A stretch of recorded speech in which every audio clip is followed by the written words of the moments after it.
Rakijan. Gak apa-apa. Aku pancen selerane itu yang dewasa. Seperti Pak Rakijan. Dewasa apa iki nom tuwek mangga gelem ae kowe iki. Sing jenenge Waranggana era sekarang, generasi Z niku. Ya. Ora mung pinter nembang, ora mung iso nyindeni serpek ayak. Ning dituntut berwawasan yang luas, apalagi Anda adalah sarjana seni. Betul. Lah temane bengi iki Piai Rawasari lak nganake bersih desa. Bersih desa. Nah, mungguhe Mbak Birgita piye? Jenengan bersih desa ki piye, Rawasari ki piye? Ayo.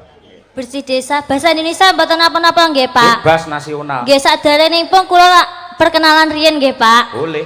Wilujeng dalu Bapak Ibu. Assalamualaikum warahmatullahi wabarakatuh.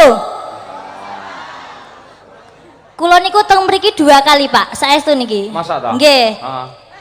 Kapan sing pertama? Tahun 2023 napa 2024 niku dalangipun Pak Tantut. Oh, Pak Tantut. Nggih. Oh, nggih. Saniki nggih to. Piye kene dadi apal karo sampean? Seharusnya apal. Oh, nggih. Apal mboten, Pak, Bu? Mboten. Waduh, bahaya. Nggih, kula tak nganu nggih, Pak. Tak menjelaskan tentang napa niku bersih desa.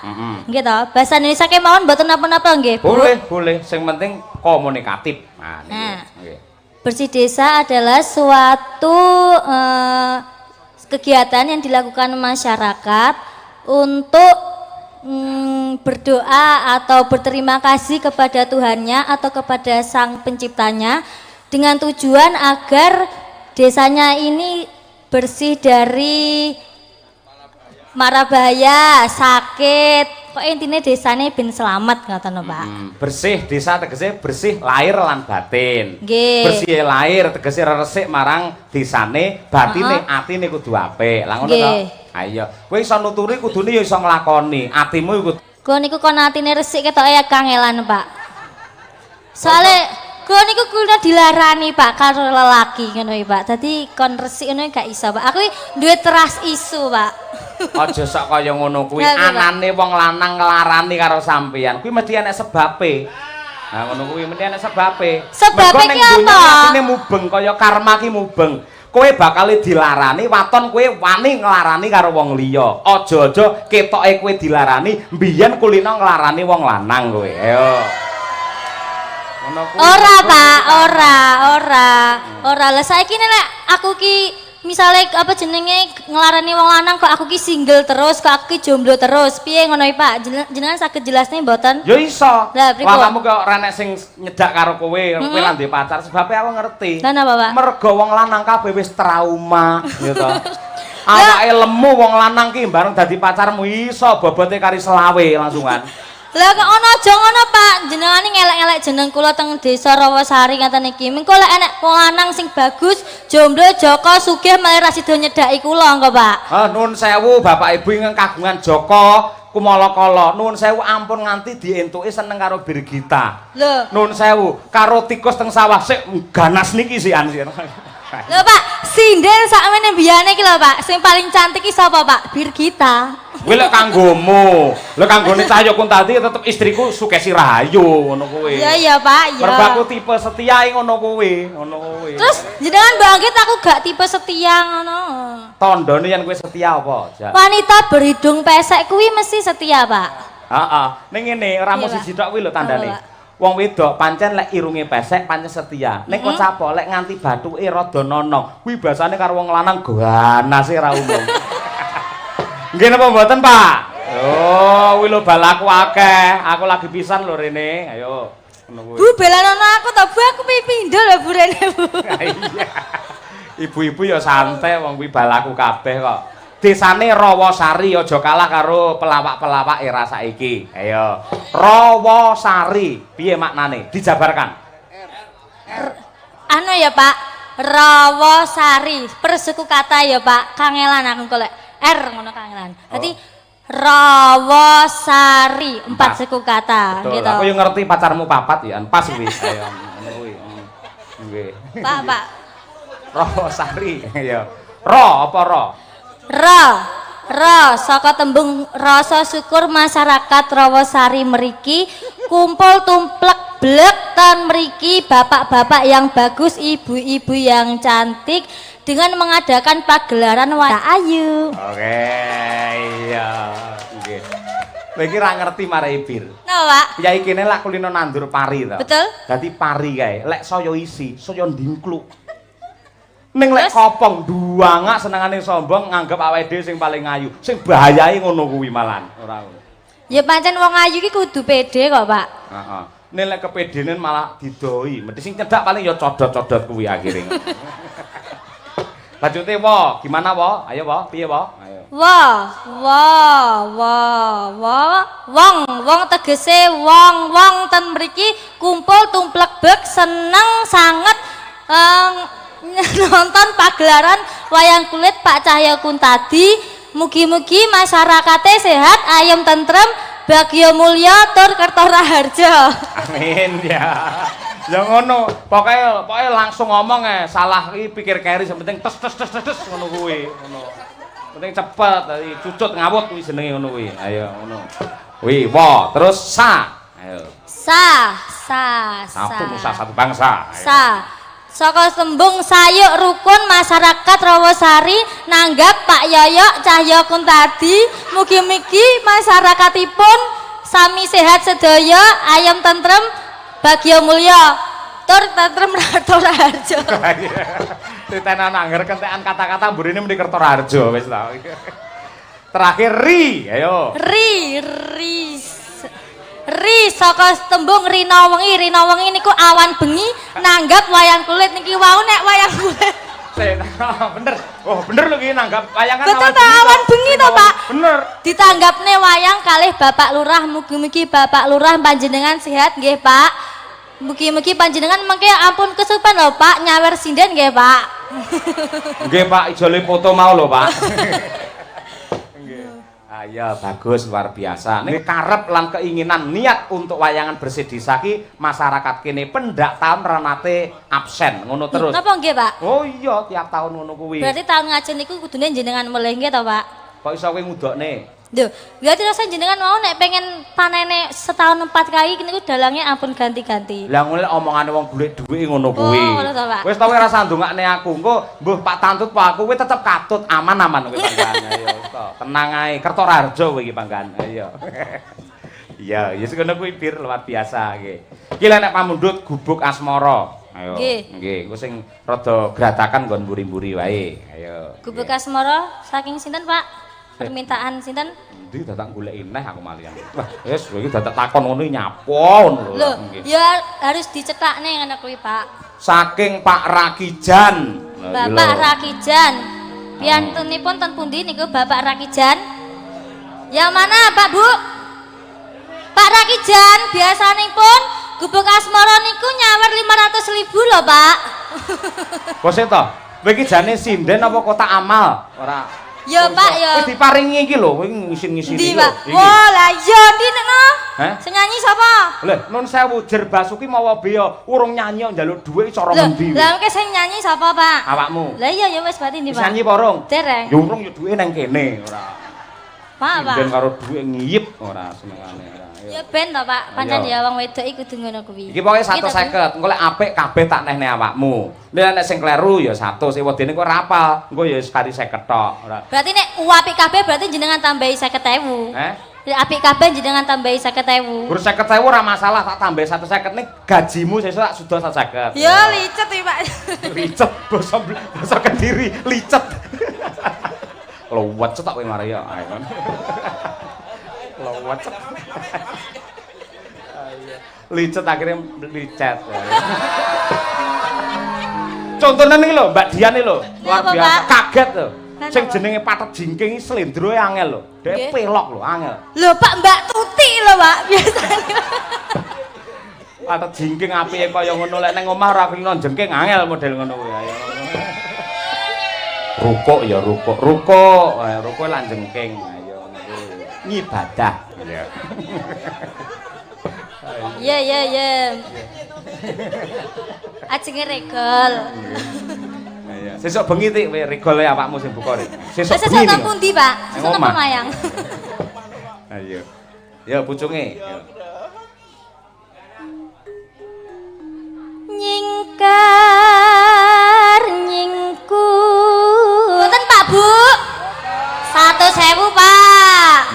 gandeng sing menghakimi penonton 100 ya 100. Oh. Aku ki blobo karo cah wedoke langlung-langlung aku. Aja kok kuwi. Ayo. Wiwitane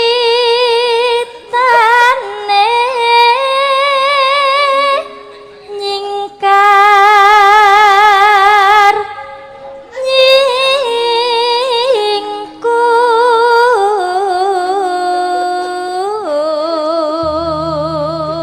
Saya boten Pak Bu. 100.000 Pak. Lah angger saya iku njaluk 100 mongko mau gur 150. Lho, Carane ngene aku ya bangkrut ngono. lah kan kula kan pun ngomong Wes ora Pak. ndalang tak wirausaha carane ngono kuwi. Angger ana 100 ora. Nesu, mayang mosok nesu, dalang iki gak entuk nesu, Pak. Ora sing jenenge sinden kewanen kudu dikerasi. Buktine wong sak aret lek sing lanang ora keras awakmu ya bingung ora senengane. Pripun, Pak?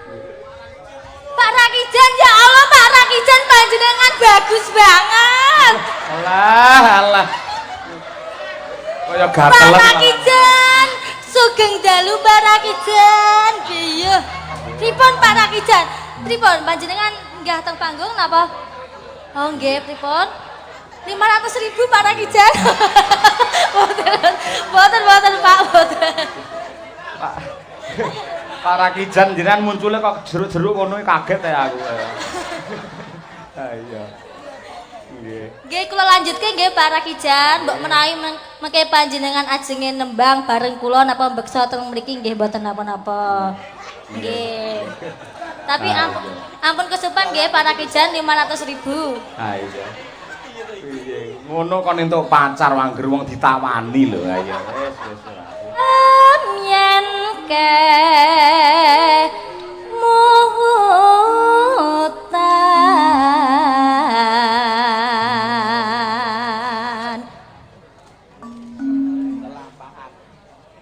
lalam rapal iki. 100 balik. Rapal. Nyapa takon kancane. Kene, balene. Engko lek bener tak rono neh. Ayo ngono. Rapal 100. Jenengan kowe timbilen kapok lho, Pak. Timbilen yo ben. Timbilen iso ndalang aku. Kok sing dupa kemelun ya iso sik anu.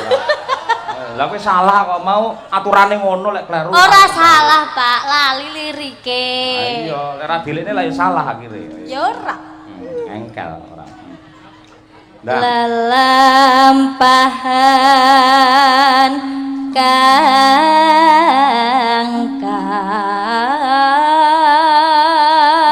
Bungkur.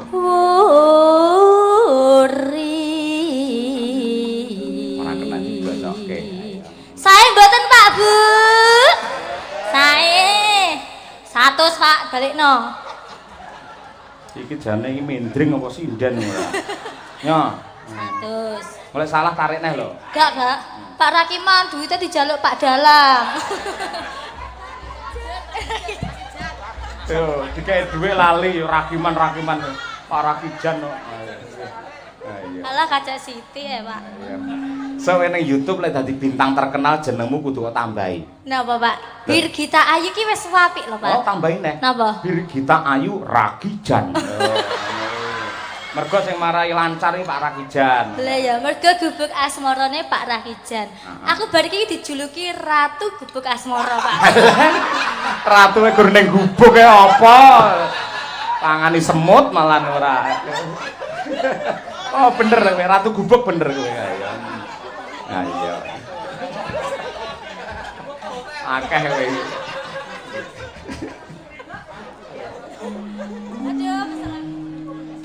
Tresna tulus nadyaning gubuk asmara.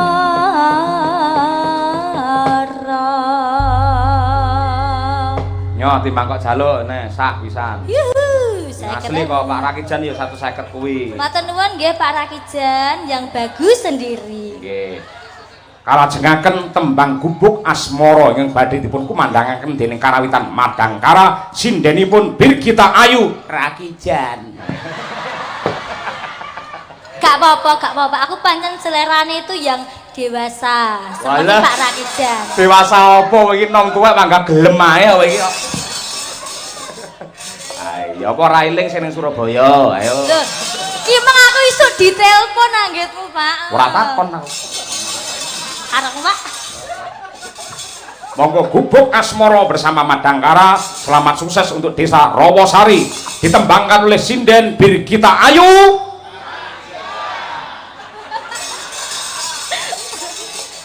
Dadah, saya Mas Topal. Mangga, ya yuk. Ya iya. Lare menika pulunan kula utawi ponakan kula. Mila nggih mboten aneh mboten mokal. Larene niku pancen alus, winong niki lho. Ayune lahir tekan batin, ora nate protes. Masya Allah. Ora nate njaluk saweran. Masya Allah. Sangat berbeda dengan yang lain. Jan, kula niki jan sinden wibawa. Kowe bareng saiki malah koclok kowe malah. Dilem malah wibawa. Senengane ora. Boten, Pak. Nggih, sekolah nang dina. Saya kuliah di UNS. UNS. Iya. Kepanjangane UNS. Universitas 11 Maret Surakarta. Sampun semester pinten? Semester sekawan, Pak. Sekawan. Di Nggih. fakultas atau jurusan apa? Fakultasnya keguruan, jurusan bahasa Jawa. Kenapa kok Anda mengambil bahasa Jawa? Karena Meleset. di samping anu ya Pak, di samping melestarikan budaya juga otak saya ndak kuat nek jurusan yang lain gitu. Oh, otakmu piye? Kurang encer ngono Nggih, nek jurusan yang lain ndak mampu gitu ya Pak saya gitu. Ya, wis ora apa-apa, sinau apa wae ki apik. Wong ki sing apik ora mung pinter tok, ning sebisa mungkin menjadilah orang yang bermanfaat. Nggih. Ngono kuwi. Mesti dhuwit teko dhewe. Lah niku ngono Pak. kuwi. Bismillah nggih Pak. Kowe cedak karo Brigita boleh, ning aja terlalu ngono iki aja ditiru model ngono ya. Nggih Pak. Kula niku ngertos nggih lek ngoten niku mboten karakter kula, not my style. Heeh, kowe ora njaluk dhuwit ta karo aku? Mboten. Wong ora njaluk langsung tak kei. Masya Allah Pak. Pak iya. Kowe bak ya mentel lek ro dhuwit. Mboten. Lah mboten lho Pak jenengan. Kayak mau lagu untuk 150 to. Nggih. Kowe tenangnya malah 200. Ya Allah Pak, jenengan niku kok jan dados kok jan baik to Pak, kula saling to Pak. Ora ngerti to sesuk bayaranmu dipotong 200. Pak Rajiman, nyuwun Pak Rajiman. Iki kleru kok kowe dek to janan. Jual lo kleru jane lho. Aku yo meri Pak Langijan. Ayo, salah kapokmu kapan ora wis ngene iki lho ayo. Jual lo kleru jan ngisin-ngisini. Ning senengku Madangkara iki sindene duwe spesial dhewe-dhewe, ya ta. Oh, sampean kok cara jaranan ngono ya apik, Mbak Birgita pokoke ya lostrum pokoke dhek iki. Nggih, dol pokoke Pak. Lek Mbak apa kuwi jenenge Mbak Dian iki pancen nggih klasik-klasik yen materi lho wis dimamah kabeh. Nah, nggih. Bojone dimamah oleh kuwi. Ayo. Terus Bu Kesi wis kaya ngono kae, lek Mbak Tutik iki sing jenis bedayan-bedayan. Dadi bedayan tari bedayan ludruk lho. Nggih. Kalih anu Pak, spesialis buka celuk Mbak Tutik menika. Oh iya buka celuk. Bener. Ki lho nduk ana sing ngersakake ninggal katresnan iki spesialis jenengan iki. Sing ngaturake panjenengan ngono. Walah tenan. Ibarate kaya panganan kurang bumbu ngono kuwi. Heeh. Sampean wis pas, dasare piyayine cantik, suarane alus, atine ya alus. Masya Allah. Ya, Ngoten kok jomblo ya, Pak? Hah? Ngono kok jomblo ya, Pak? Kowe jane padha karo iki, kowe kena karma sih. Lho aku ngapain? Lho sing iso ngerti ya awakmu dhewe ngono. Ya ampun. Kayaknya aku wong nggak wedok iki ngapa-ngapain. lek ra duwe pacar utawa bar kepedotan tresno, kuwi oleh Tuhan akan ditunda atau diganti yang lebih baik. Amin ya Allah, semoga saya dapat jodoh yang pokoknya sesuai kriteria saya gitu ya Pak. Betul, betul. Pangestunipun nggih Pak. Heeh, dadi aja kudu nom, ya to. Hah? Ora kudu nom. Dadi golek dalang ya sing setengah umur. Enggak, aku nggak mau sama dalang, aku trauma sama dalang, nggak mau. Dalang hebat loh, nyeritake wayang sewengi loh. Tapi aku trauma sama dalang yang kemarin itu dalang loh Pak. Lah wingi kuwi dalangan pedah awakmu menurut. Nggak mau. Ya wis saiki nembang dhisik sayu. Ayo. Dibawani biyen anak bawane to. Ayo. Jaranan dangdut kreasi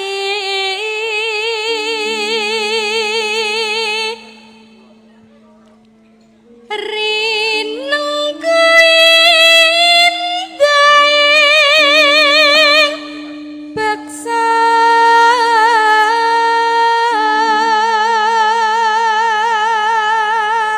Nino nano terewe jaran pegon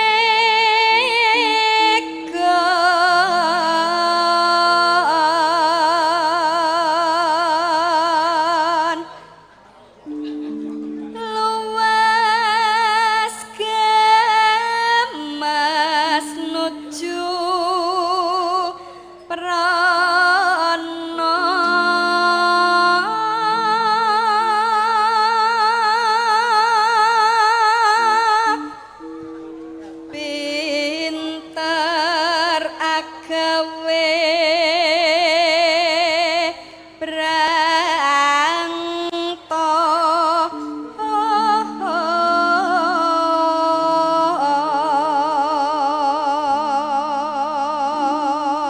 sapa nduk sing pinter gawe brangta sinden winong tulung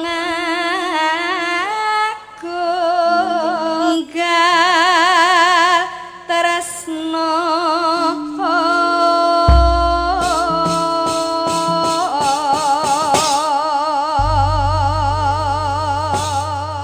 Oke, terima kasih. Ya. Digarap rong rambahan sepisan dangdut, yang kedua jaranan ala Tulungagungan. Bayam. Winong Nawangse. Oke, monggo centos. Iki pahlawan budaya Piyai Putri sing kudu ning dalem, bubuk manis yahine jingklak-jingklak ning panggung.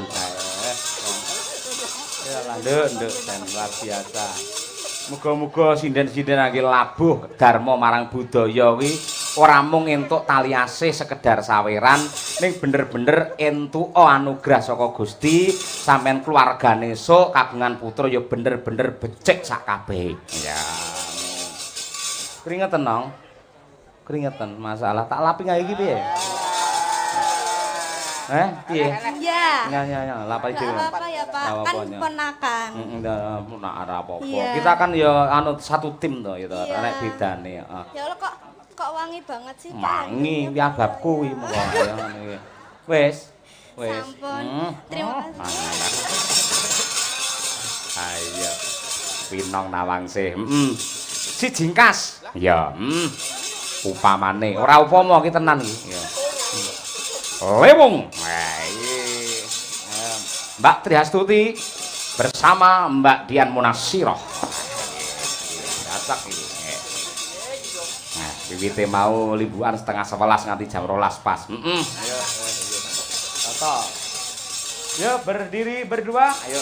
Noneng enono ngrembaka Mbah Wirya Darmana. Mbah Wirya, enten Mbah Wirya tong mriki, Pak. Sing gemuk lho Mbah Wirya. Oh iya, aku paling wedi karo Mbah Wir tenan. Dredeg aku. Gurumu ya dia. Nggih. Gurumu to wis. Paling takut karo Mbah Wir aku. Lah nyapa kok takut? Pandangan matanya Rangwati. Oh. Terus makane sampean salah mau to? Heeh. Angger kono mlotrokne kacamata ngeti aku wis bingung deg-degan. Dadah.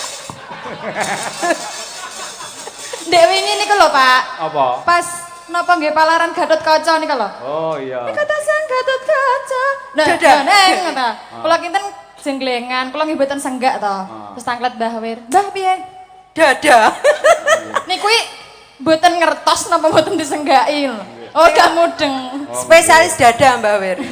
Iya. Apa-apa wong yo ngene kala mangsa yo ada spontanitas kaya ngono kuwi. Ning malah agung ndingi akhire. Yo ora dijenggleng, yo ora disenggaki. Bener berarti, Pak? Bener. Yo turu kabeh maksudnya. Apik berarti, Pak? Apik. Apik. Berkarakter lho Pak Yoyo. Heh? Berkarakter lho malahan. Heeh, karakter. Sing paling karakteris sinden nemi awakmu Tik tenan. Karo aku.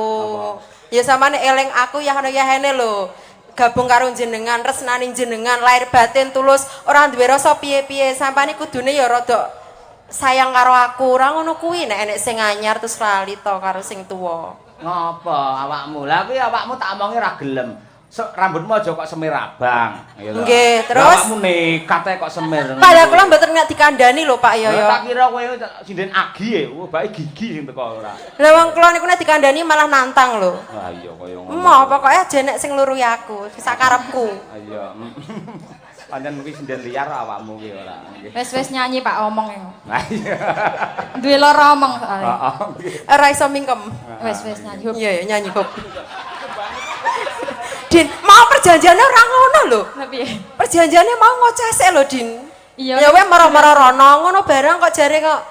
Lah mara ngene Bapak. Konjol saweran. Heeh iya. Monggo Pak niki dagangan kula, Pak. Monggo Pak. Ayo Din. Heeh. Waduh, kon mudun tenan iki Pak, mboten apa Pak? Hah? Ayo dagangane. Aja medun. Wis mriki mawon, mriki mawon. nembang apik, ora usah medun sing anu mendhe munggah ngono. Lah niki senengane teng isor lho, Pak. Oh, enggak boleh. Oh, enggak Aku boleh. malah menjaga kehormatanmu ora ngono. Oh iya, ya seneng kene nak nang kene wae ya. Ngono lah nek Iya. ngono. Niki nyepaki bapak kan yoga-yoga niku lho, Pak. Heeh, engko nek mburi kelir kowe nyepaki wong mendem barang kowe. Ayo ngono kuwi. Ayo tarik Mas Noval. Nggih. Mas Noval. Mbak Tuti dan juga Mbak Dian Muna Siroh. Oke, yo.